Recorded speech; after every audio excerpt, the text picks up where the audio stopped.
Hi, I'm Atsushi Inaba, a producer at Platinum Games and the producer for Bayonetta 2. About Bayonetta, I've known Kamiya for years now. He's been doing this long enough that he doesn't want to create anything boring or typical. So our goal from the outset was to make the ultimate third-person action game. This time around, we still wanted to create the ultimate action game, but we also wanted to take the most fundamental element of an action game, the sense of pressure before release, the oppression before freedom, and add another layer. I think we're the only developers today who can do this. We're making a game that's accessible, but one where every movement is critical, meaning you'll be able to get a lot of replay value out of it, and more importantly, it'll feel great when you play it. There's a sense of gratification for your actions. In an action game, there's just so much that you can't put into words. But we do say quite often that we pride ourselves that we're one of the world's best developers in our field.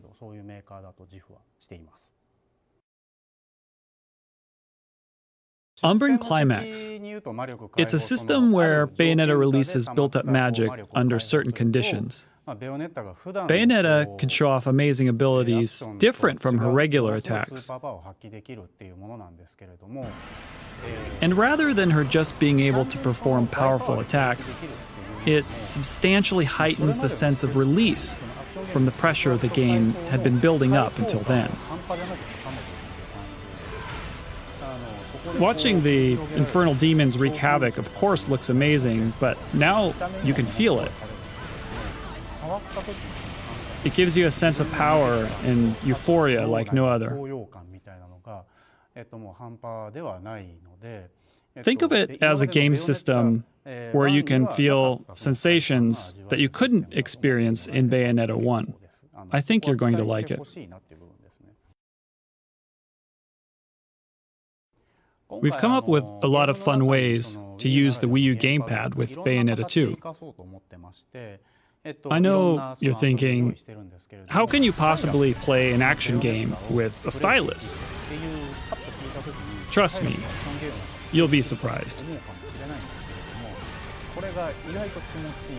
I think gameplay with the Wii U gamepad has helped us take Bayonetta, and even action games in general, to a new territory, one that I'm excited about.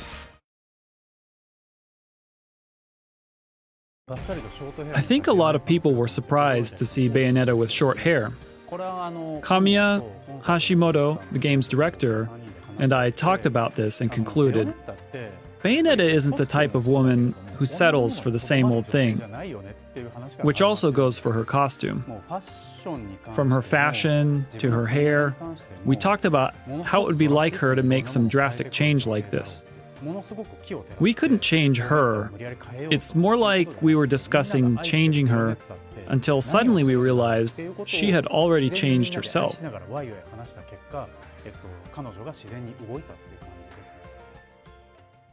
Bayonetta may have been the pinnacle of action gaming, but I think Bayonetta 2 is going to have something to offer for fans and newcomers alike.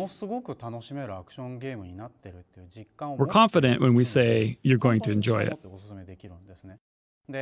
Action games are hard to put into words, but you'll have videos and the reactions of the people who have played. After witnessing it all, I have a feeling that you'll get excited. It's not something that'll fall short of your expectations. Look forward to it.